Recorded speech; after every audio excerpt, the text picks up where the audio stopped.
বিজেপিতে বাংলায় একজন মাত্র ঘর ছাড়া আছে, তার নাম দিলীপ ঘোষ। তার মেদিনীপুর থেকে তাকে উচ্ছেদ করে দিয়েছে বিজেপির লোকেরাই, এর বাইরে কোনো ঘর ছাড়া নেই। দেখুন, এই বক্তব্য তৃণমূলের মুখপাত্রের, তার গ্রহণযোগ্যতা মানুষের কাছে কি আছে? যিনি বলেছিলেন সারদা নারদা অর্থাৎ চিটফান্ডের সবচাইতে সুবিধাভোগী হচ্ছে মমতা ব্যানার্জি, আর তার এখন উচ্ছিষ্ট খেয়ে বেঁচে আছে, তার কথায় মানুষের কি এসে যায়?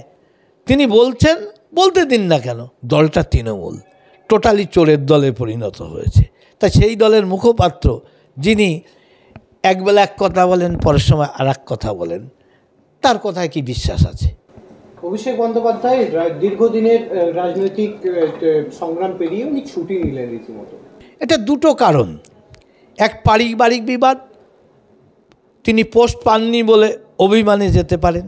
আর একটা ব্যাপার আছে, তিনি আস্তে আস্তে আইনি ব্যবস্থায় ফেঁসে যাচ্ছেন, হয়তো অ্যারেস্ট হবেন, তার থেকে যাতে দলের প্রভাব কম পড়ে তার জন্য লুকিয়ে থাকতে পারেন, যে ধরা পড়লে এটা দলের দায় আসে না, এখন সে দলে নেই, দলে কাজ করছে না, এ কারণেও হতে পারে। হয়তো ভেবেছেন অদূর ভবিষ্যতে অ্যারেস্ট হবেন, হতে পারে।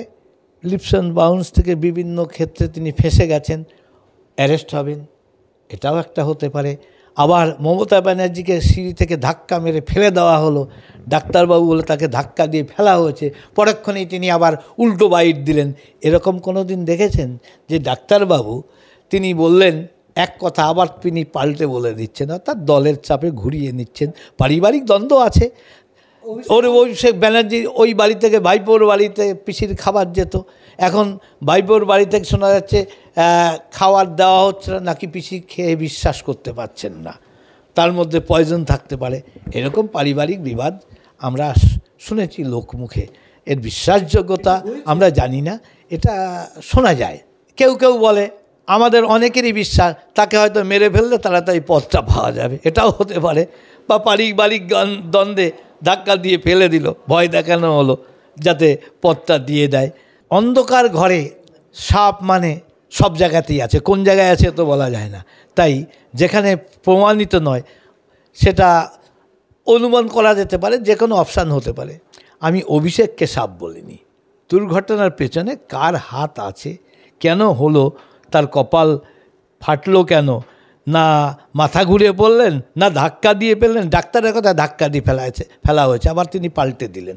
এই জন্য আমাদের সংশয় জাগে, জনতা বিভিন্নভাবে শূন্যস্থান পূরণ করবে, এটাই নিয়ম। কিছু চিরন্তন কথা আছে, গোপনীয়তা গোপনেই হয়, ওপেন না হওয়া উচিত। যখন কিছু তার বাড়াবাড়ি হয় সেটা দল প্রয়োজনীয় পদক্ষেপ নেওয়া উচিত।